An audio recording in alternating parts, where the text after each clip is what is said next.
جب آپ کی تحریک انصاف بنی ہے اس وقت میں پاکستان میں تھا اور آپ نے پوچھا یہ تو میں بتا دیتا ہوں ساروں کے سامنے ہی، اور میں وہاں جماعت احمدیہ پاکستان کا ہیڈ تھا، ناظر اعلیٰ تھا۔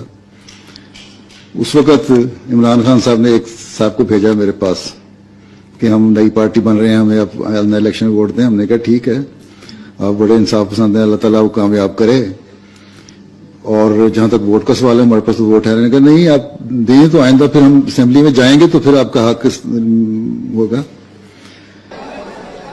کہ جو ختم نبوت کا کلوز تھا پاکستان کے آئین میں 1974 میں لے کے آئے، 23 دن پارلیمنٹ میں ڈیبیٹ ہوئی۔ یہ کوئی علماء نہیں لے کے آئے یا مشائخ نہیں لے کے آئے، پاکستان کی پارلیمنٹ میں 23 دن کی ڈیبیٹ کے بعد ختم نبوت کا کلوز آیا۔ ساری قوم یہ پوچھنا چاہتی ہے کہ کون تھا اس کے پیچھے، کیا وجہ تھی، کیا وجہ تھی کہ یہ آئین کے اندر امینڈمنٹ کرنے کے لیے اور کلوز نکالنے کے لیے، چینج کرنے کے لیے کیا وجہ تھی؟ یہ قوم اس کو ڈیمانڈ کرے گی، قوم اس کا جواب چاہے گی۔ اس کے لیے جتنی بھی دیر ہوگا اس حکومت کے لیے مشکل ہوتا جائے گا جب تک اس کا جواب نہیں دے گی۔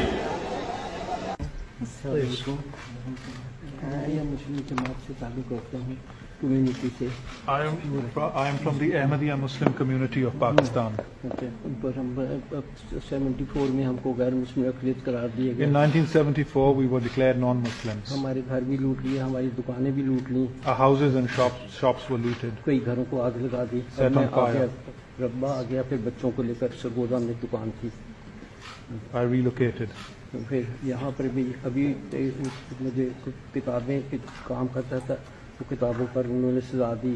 I was a salesman and then I was in prison for 5 years for selling books. 5 سال قید و مشقت اور 6 لاکھ روپے جرمانہ۔ And fine. 3 سال 3.25 سال کے بعد اب میں رہائی ہو کر آیا ہوں۔ I've been released after 3 years. ہم کسی بڑے پرامن طریقے سے رہتے ہیں۔ We are میں peaceful. آپ کو یہاں مسلمان کہہ سکتا ہوں لیکن پاکستان میں اپنے آپ کو I مسلمان can نہیں call کہہ سکتا، myself a Muslim in the United States of America but not in Pakistan. ورنہ ہمیں سزا دیتے ہیں۔ Otherwise I'll be punished. اس وجہ سے، اور ہماری جماعت بڑی پرامن جماعت ہے، کسی کو لوگ گالیاں دیتے ہیں، گھر جلاتے ہیں، ہم کسی کو کچھ نہیں کہتے، اللہ پر چھوڑتے We ہیں۔ have never retaliated and left everything to God. آپ سے درخواست ہے اللہ تعالیٰ آپ کو جزا دے، اللہ تعالیٰ آپ کا حافظ و ناصر ہو۔ God bless you and give you a long life. جی بسم اللہ الرحمن الرحیم۔ میں عرفان سلیم but, Pakistan Tehreek Insaf, new York امریکہ سے۔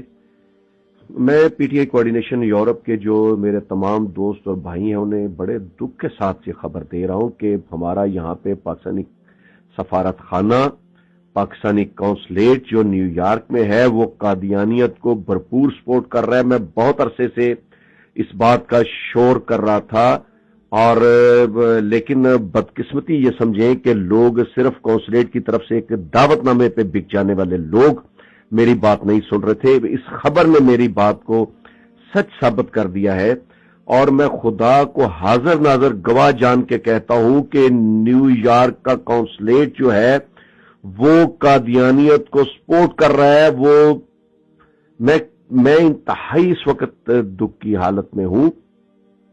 خدا کے لیے اس کے لیے آواز اٹھائیں۔